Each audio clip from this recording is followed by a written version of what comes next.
सो hello बच्चा party, welcome back to STVG and this और संदीप भैया। और गाइस, आई होप कि आप सब अपने कॉलेज में पहुंच गए होंगे। एंड अब तो खैर एडमिशन भी ओवर हो चुका है और तुम सब बीटेक फर्स्ट ईयर में पहुंच भी गए होंगे। एंड एक बार प्लीज कमेंट बॉक्स में बताना कि कौन सा तुम्हें कॉलेज मिला है। और आज की वीडियो में हम डिस्कस करने वाले हैं स्कॉलरशिप को। और देखो गाइस, आज अब अगले 2-3 वीडियोस मेरे आएंगे सिर्फ और सिर्फ स्कॉलरशिप पर, क्योंकि बहुत सारी स्कॉलरशिप आती हैं। लेकिन गवर्नमेंट स्कॉलरशिप्स में तुम सिर्फ एक ही स्कॉलरशिप ले सकते हो। लेकिन बाकी की जो प्राइवेट स्कॉलरशिप होती हैं या फिर मेरिट कम स्कॉलरशिप्स होती हैं, वो आप मल्टीपल ले सकते हैं। पर आप गवर्नमेंट स्कॉलरशिप में एक ही ले सकते हैं। अब अगर हम गवर्नमेंट स्कॉलरशिप की बात करें ना, तो गाइज, ये जो जो लोग यूपी के हैं उनके लिए आज मैं पहली वीडियो बना रहा हूँ। उसके अलावा अदर स्टेट वालों के लिए भी बनाऊंगा, स्पेशल माइनॉरिटीज के लिए भी बताऊंगा। और प्रगति स्कॉलरशिप और एआईसीटी स्कॉलरशिप बहुत सारी और भी होती हैं जो तुम एनएसपी पोर्टल से अप्लाई कर सकते हो। उसके बारे में भी मैं बताऊंगा आने वाले नेक्स्ट वीडियोस में। अब मैंने अपनी स्कॉलरशिप्स की वीडियोस को बाइफरगेट किया है इनकम के बिहाफ पर। अब ये वीडियो उनके लिए सबसे ज्यादा इंपॉर्टेंट है जिनके पेरेंट्स की इनकम इनकम सर्टिफिकेट में 2 से 2.5 लाख से कम है।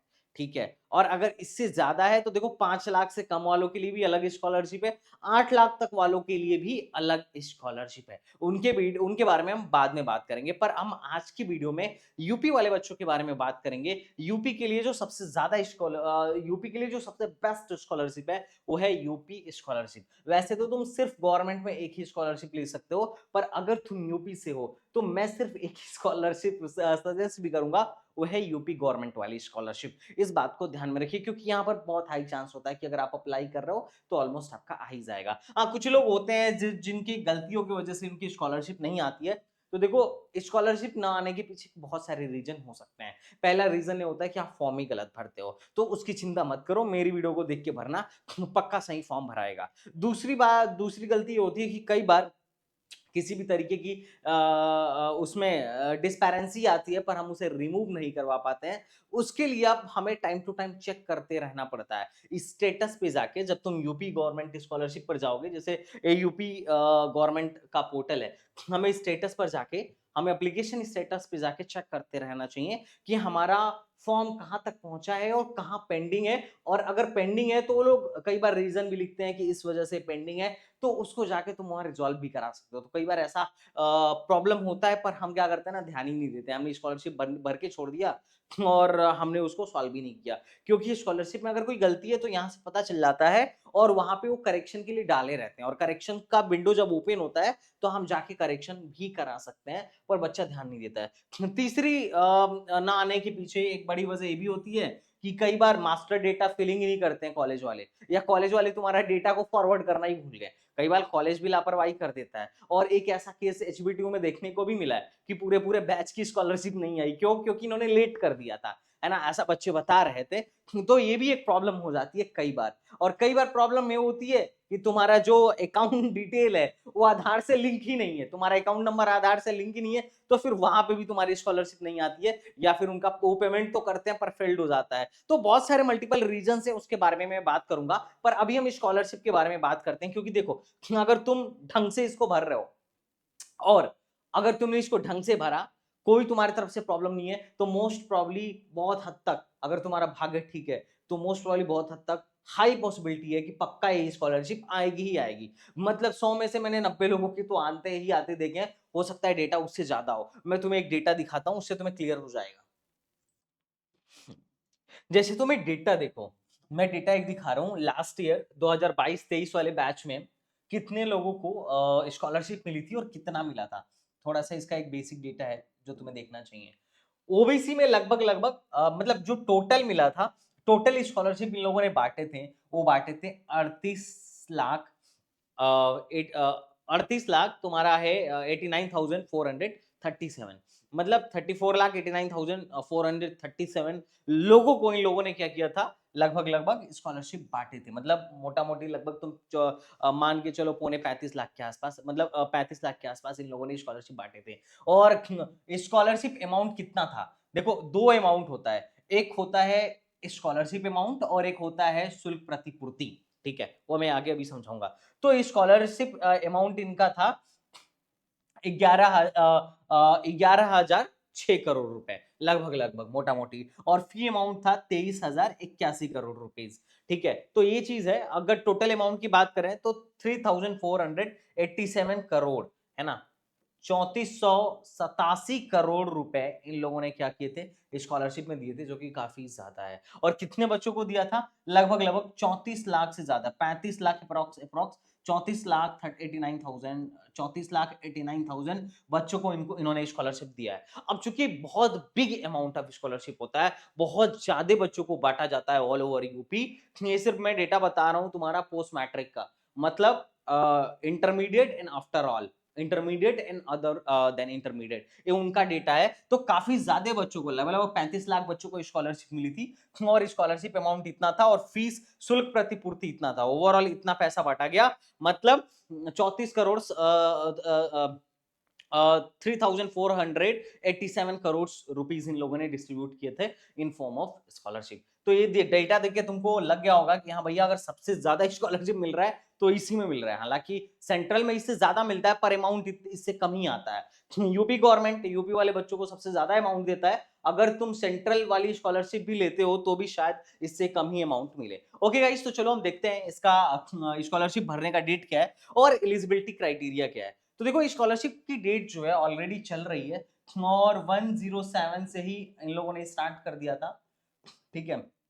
और लास्ट डेट तो वैसे इनका धीरे धीरे आगे शिफ्ट होता रहता है, लेकिन अभी 31 दिसंबर मान के चलो, 31 दिसंबर मान के चलो कि 31 दिसंबर तक ये लोग क्या करेंगे, तुम्हारा फॉर्म लेंगे, और उसके बाद से जनवरी तक तुम क्या कर सकते हो, लीजा की कॉलेज में इंस्टीट्यूट में जमा कर सकते हो। तो अभी मोटा मोटी ये डेट तो मान के चलो कि दिसंबर से पहले पहले भर लेना है। लास्ट डेट का कभी इंतजार मत करना, बहुत बार ऐसा होता है कि लास्ट 5 दिन से, मतलब लास्ट डेट तो अभी 5 दिन बाद है, लेकिन अभी से वेबसाइट इनकी काम नहीं कर रही है, क्योंकि सोचो, अगर 34-35 लाख लोगों को स्कॉलरशिप दे रहे हैं, तो भैया इस तरीके से बच्चे भी तो बहुत बहुत, इनकी वेबसाइट पर ट्रैफिक भी तो बहुत ज्यादा होगा, और सब लास्ट में ही भरने पहुंचते हैं, बहुत बार ऐसा होता है। तो लास्ट डेट का वेट मत करना, पहले ही भर लेना। एलिजिबल कौन है यूपी स्कॉलरशिप के लिए, तो देखो, अगर आप SC ST हो, सॉरी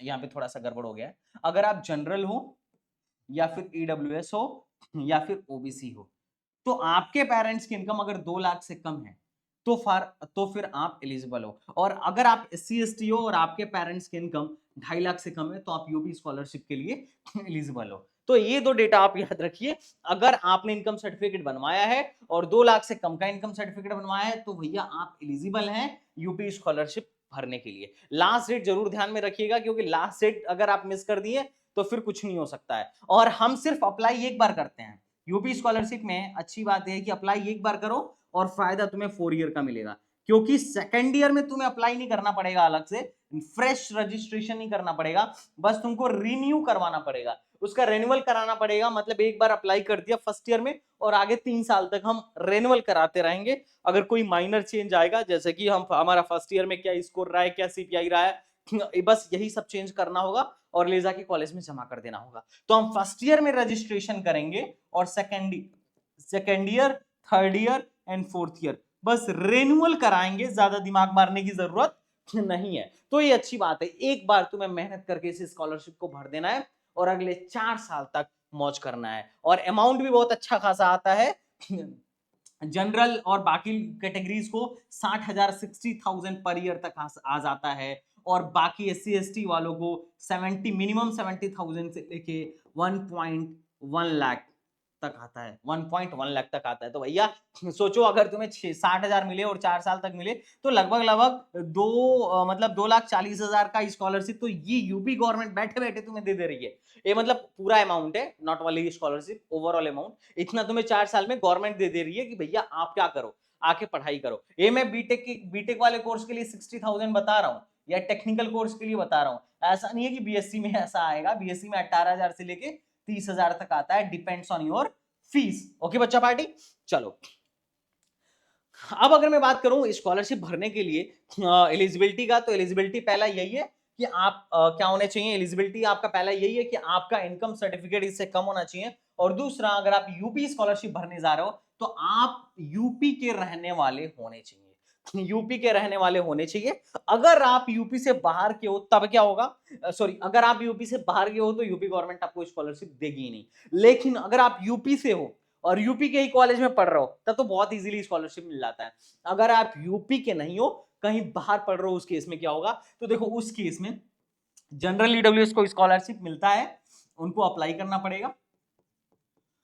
एससी एसटी को भी स्कॉलरशिप मिलता है, उनको भी अप्लाई करना पड़ेगा। और वैसे भी एससी एसटी वाले अगर उनको यूपी वाला नहीं मिल रहा है तो वो सेंट्रल वाला एनएसपी पोर्टल से अप्लाई कर सकते हैं, कोई दिक्कत नहीं है, उनके पास तो मल्टीपल ऑप्शन है। ओबीसी वालों के पास नहीं ऑप्शन है, क्योंकि यूपी गवर्नमेंट जो ओबीसी समाज कल्याण विभाग है, अगर आप अदर स्टेट में जाके पढ़ाई कर रहे हो स्कॉलरशिप वहां पर ये लोग नहीं देते हैं। सिर्फ इन लोगों को स्कॉलरशिप मिलता है, वो भी तब मिलता है जब इनका कॉलेज अगर यूपी गवर्नमेंट के पोर्टल पर रजिस्टर्ड है तो। जैसे मेरा भाई मेरा एक छोटा भाई है, वो बंगाल में गया था, कल्याणी करके कॉलेज है, वहां पढ़ रहा था। अब वो कल्याणी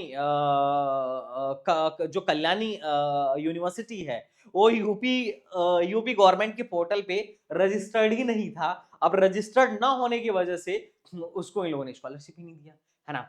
लेकिन जितनी भी एनआईटीज वगैरह हैं, जैसे मेरा एक दोस्त है एनआईटीज में पढ़ रहा था, एनआईटी में पढ़ रहा था, मतलब बहुत सारे मेरे ऐसे फ्रेंड हैं जिनके जो कॉलेजेस है ना वो यूपी पोर्टल पर क्या है, ऑलरेडी रजिस्टर्ड है, यूपी स्कॉलरशिप पोर्टल पर रजिस्टर्ड है, तो उस केस में वो अप्लाई भी करता है और उसका आता भी है। लेकिन अगर तुम ओबीसी और तुम्हारा कॉलेज रजिस्टर्ड भी है और तुम अदर स्टेट में हो तो नहीं मिलने वाला है, क्योंकि यूपी की मतलब जो ओबीसी समाज कल्याण विभाग है ओबीसी वालों को नहीं देती है, बाकी सबको मिलता है ना। और बाकी तुम चाहो तो इस इंफॉर्मेशन को तुम करेक्ट भी कर सकते, मतलब एक बार वेरीफाई भी कर सकते हो, एक बार अप्लाई करके देख लेना कि मैं जो बोल रहा हूँ वो सही है या नहीं है ना। बाकी हमने जो देखा है वो तो यही है। अब मैं बताता हूँ कि यूपी स्कॉलरशिप के लिए डॉक्यूमेंट क्या रिक्वायर्ड है, और डॉक्यूमेंट ध्यान से सुनना, कई बार हम डॉक्यूमेंट में मिस्टेक करते हैं और उसके वजह से क्या होता है, नहीं आती है। पहला है 10th की मार्कशीट, दूसरा 12th की मार्कशीट सबके पास होगा, इनकम कास्ट और डोमिसाइल।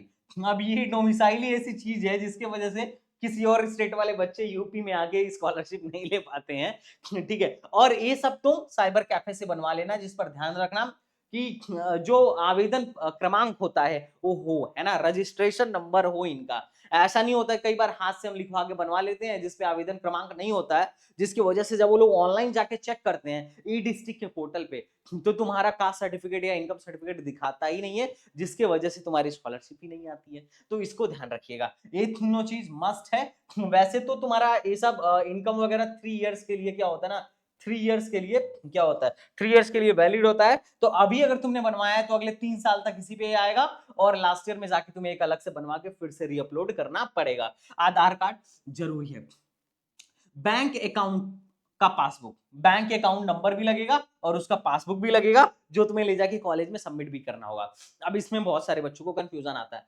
पहला जो मैं बोल रहा हूं, आपका बैंक अगर आधार कार्ड से लिंक नहीं है तो अभी जाके सबसे पहले आधार कार्ड से लिंक कराओ, क्योंकि आधार कार्ड से लिंक नहीं कराओगे फिर पैसा नहीं आ पाएगा, फिर दिक्कत हो जाएगी। और सेकेंडरी, बहुत सारे बच्चों को डाउट होता है कि स्कॉलरशिप के लिए क्या हमारा अकाउंट उसी बैंक में होना चाहिए जो बैंक हमारे कॉलेज में है, या फिर जो बैंक हमारे कॉलेज के सिटी में है। ऐसा कुछ भी नहीं है, आपका कोई भी बैंक रहे बिल्कुल चलेगा, कोई दिक्कत नहीं है। मैं जब पढ़ने गया था, बीटेक करने गया था, तो मेरा तो मोदी जी वाला था, 0 रुपए वाला खाता था जो पहले बंद था। बाद में मैंने स्कॉलरशिप के लिए फिर से फॉर्म वॉर्म भर के उसको क्या करवाया, रीओपन करवाया। मुझे लगा यार मोदी जी को लगेगा, यार योगी जी को लगेगा कि शायद जीरो अकाउंट वाला बैलेंस खुलवाया है तो चलो ज्यादा पैसा भेजते हैं, पर ऐसा हुआ नहीं।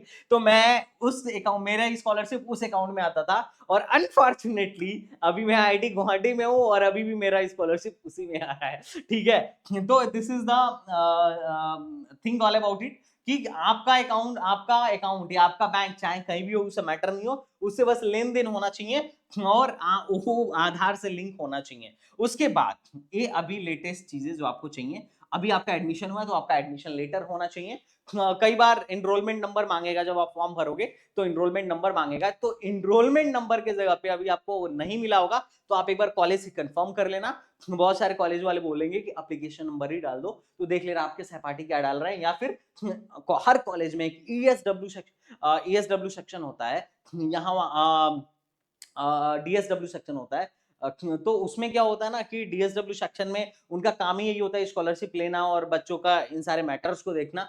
तो तुम वहां पर जाके उनसे पूछ सकते हो कि भैया बताइए इसमें हमें क्या भरना है, अगर कोई कंफ्यूजन हो तो, या फिर तुम चाहो तो इस वीडियो के नीचे कमेंट बॉक्स में पूछ लेना, मैं बता दूंगा, या फिर मैं फॉर्म भर के एक अलग से वीडियो बना दूंगा।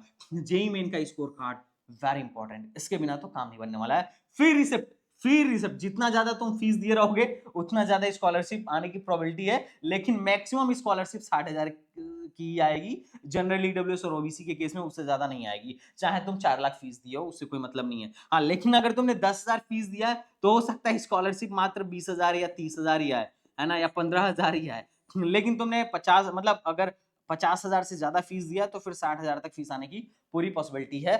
और इन केस ऑफ हॉस्टल, अगर आपने हॉस्टल भी लिया है तो हॉस्टल की भी फी रिसिप्ट लगा दीजिएगा, क्योंकि जितना ज्यादा पैसा दिखाएंगे उतना ज्यादा स्कॉलरशिप आने की पूरी पॉसिबिलिटी रहेगी। और अगर आपका गैप है तो गैप सर्टिफिकेट होना चाहिए। उसके अलावा आपके पास एक मोबाइल नंबर होना चाहिए, और जिस भी मोबाइल नंबर से आप रजिस्टर्ड करोगे, ध्यान रखना वो आपका आधार कार्ड से लिंक होना चाहिए, पहला चीज।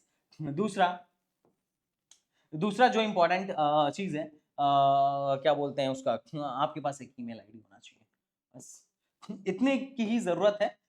इतने की ही जरूरत है, ईमेल आईडी की जरूरत है ना, बस इतने की जरूरत है, इतने में आपका काम हो जाएगा।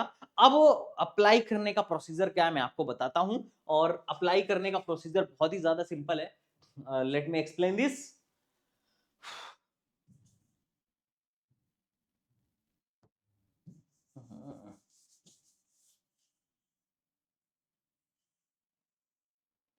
ओके, देखो अप्लाई करने के लिए आप स्टूडेंट सेक्शन पे जाएंगे और आप रजिस्ट्रेशन पे जाएंगे।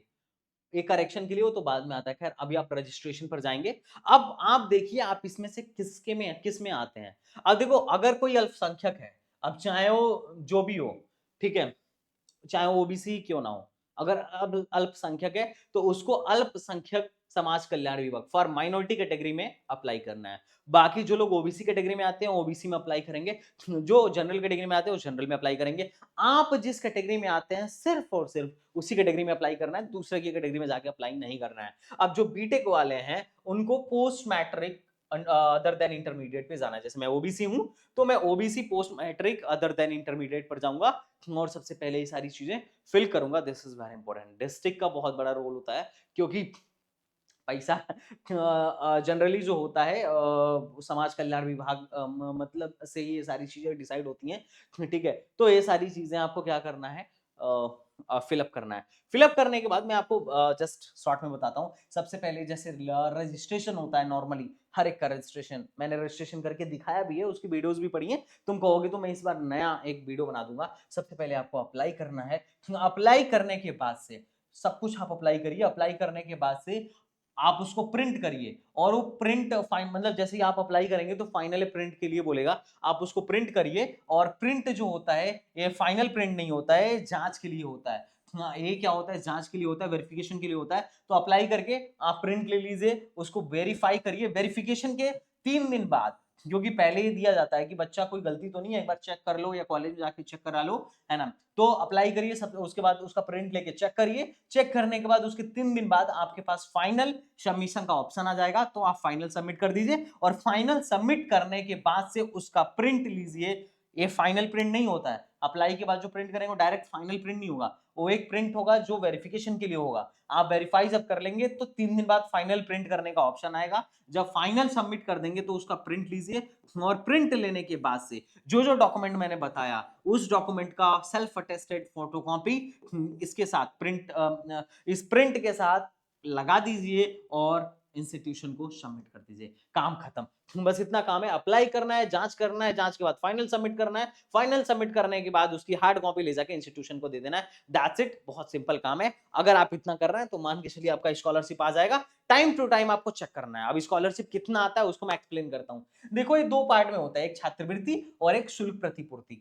अब देखो छात्रवृत्ति और शुल्क प्रतिपूर्ति का क्या मामला है। जैसे मेरा एक स्टूडेंट है, उसकी स्कॉलरशिप आई थी, AK2 का है, 56,000 और कुछ आई थी, जिसमें लिखा हुआ था कि 50,000 आपका शुल्क प्रतिपूर्ति है, 50%, 50,000 आपका शुल्क प्रतिपूर्ति है, शुल्क प्रतिपूर्ति है। और बाकी के जो 6,000 समथिंग समथिंग आए हैं वही आपकी स्कॉलरशिप है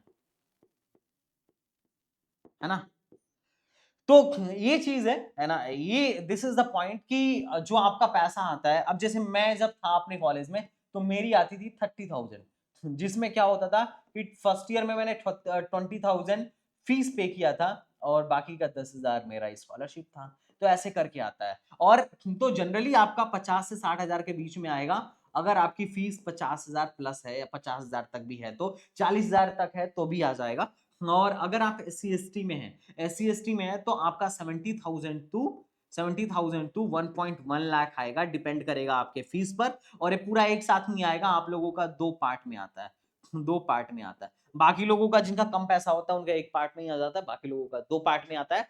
तो गवर्नमेंट द्वारा दी गई स्कॉलरशिप आप सिर्फ 1 ले सकते हैं, बाकी प्राइवेट वाला जितना चाहें उतना ले सकते हैं। तो अगर आप एलिजिबल हैं तो भरना मत भूलिएगा। भरने के लिए सिंपल आप यहाँ पर जाइए, छात्रवृत्ति एवं शुल्क मतलब सॉरी यहाँ पर शुल्क प्रतिपूर्ति प्रणाली इस पर जाइए और यहाँ से आप अप्लाई करिए। सबसे पहले मतलब ये सब भर के जनरेट ओटीपी करके वेरिफिकेशन कराइए। ध्यान रखिएगा आपका आधार कार्ड जिस नंबर, क्योंकि ना हमें वेरिफिकेशन करना पड़ता है, आधार कार्ड को वेरीफाई करना पड़ता है, वहां से डेटा फेच करता है कि ये व्यक्ति सही में एग्जिस्ट करता भी है कि नहीं करता है।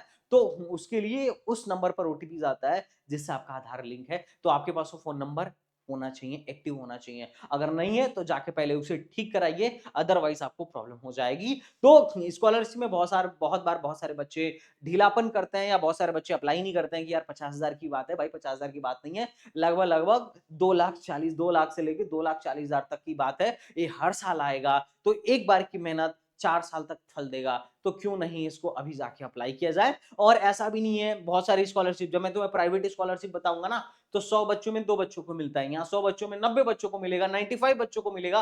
अगर बच्चे ने कोई गलती नहीं करा है तो मोस्ट प्रॉब्ली मिल ही जाएगा। कभी कभी ऐसा होता है कि गवर्नमेंट का ही बजट कम पड़ गया तो ज्यादा बच्चों को स्कॉलरशिप नहीं दे पाई, ऐसा भी कई बार देखने को मिलता है। पर वो कैटेगरी टू कैटेगरी डिपेंड करता है, जैसे एससी-एसटी में आना ही आना है, ईडब्ल्यूएस में आना ही आना है। तो ये सारी चीजें होती हैं, तो काई को रिस्क लेना, जाके फटाफट अप्लाई करो और बताओ कौन से कॉलेज में तुम हो। और भाई बहुत सारे लोग फर्जी बनवा उनवा के अप्लाई करते होंगे, भैया ये सब मत करना, है ना? उनको ही लेने दो जो एक्चुअल में हकदार है। ठीक है, मजाक कर रहा हूँ। तो चलो बच्चा पार्टी, मिलते हैं नेक्स्ट वीडियो में, तब तक के लिए बाय बाय, टाटा एंड जय Hind. Thank you so much.